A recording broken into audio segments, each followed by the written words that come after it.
Merci. Tristan Riom. Oui, bonjour. Madame la maire, mes chers collègues, merci à Madame Masson-Delmotte, Madame Molina et Monsieur Siffrick pour leur intervention tout à l'heure. Pour celles et ceux qui ont lu le résumé du rapport, vous l'avez vu. Ce n'est pas un document qui propose une orientation politique ou militante. C'est un constat scientifique. 100% du réchauffement climatique provient bel et bien de nos activités humaines. Je suis né en 1994 et à l'époque, l'humanité émettait 22 gigatonnes de CO2 par an dans l'atmosphère. Entre-temps, on a eu 5 rapports du GIEC, 19 ministres de l'écologie, 4 condamnations de l'État pour inaction climatique. Ma génération a bien coupé l'eau en se brossant les dents. Et aujourd'hui, on se dirige dangereusement vers les 40 gigatonnes de CO2 par an, soit presque 2 fois plus. Pour limiter le réchauffement climatique à 2 degrés, nous avons encore le droit d'émettre 900 gigatonnes de CO2. C'est un compteur infernal qui grimpe, une course que nous sommes en train de perdre. Et en plus, il n'y a pas que le carbone qui compte. 3 autres seuils ont été franchis, ça a été dit tout à l'heure.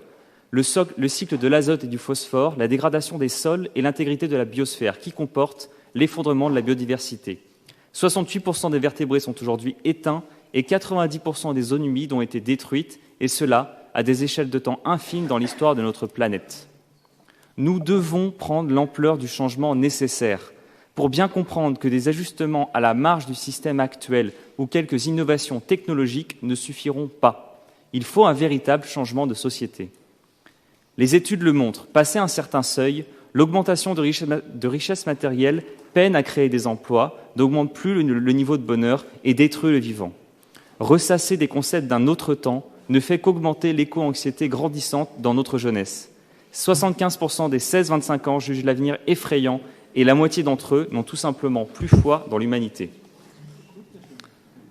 À l'été 1989, juste après la chute du mur de Berlin, Yoshiro Francis Fukuyama a écrit un article dans une revue américaine pour annoncer la fin de l'histoire.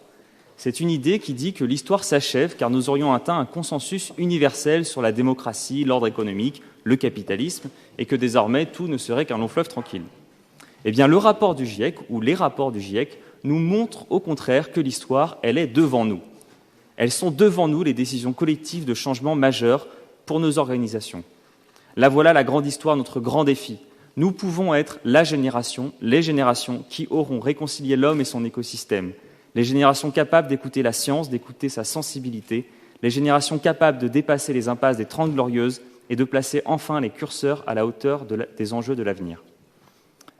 Ces dérèglements, nous l'avons vu dans les présentations, ils sont de plus en plus palpables, avec des conséquences bien visibles pour les habitants, que ce soit en matière d'inondation, de chaleur, d'incendie ou d'exposition aux pollutions. Pour ne prendre qu'un exemple, un peu loin de chez nous, à Portland, où les températures ont dépassé les 50 degrés, la ville a dû mobiliser 60 équipes pour distribuer de l'eau et accueillir plus de 7000 réfugiés dans des bibliothèques transformées en centres de rafraîchissement. Nous devons donc lutter contre le changement climatique, mais également préparer notre territoire à y faire face. Comme l'a dit Géraldine Molina, on est tous dans le même bateau, mais certains ont la capacité d'aller vers des espaces refuges. Donc dire l'écologie d'abord, ce n'est pas dire l'humain après, c'est au contraire faire passer d'abord ce qui permet à l'humain d'avoir un avenir.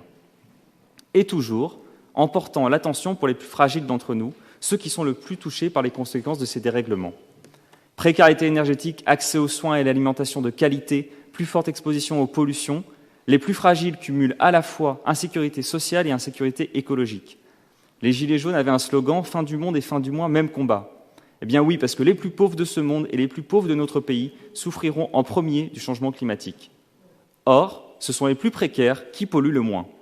On accable les plus pauvres avec l'huile de palme ou le tri des déchets, et pendant ce temps, d'autres roulent en SUV ou prennent des vols transatlantiques alors que c'est un impact carbone bien supérieur.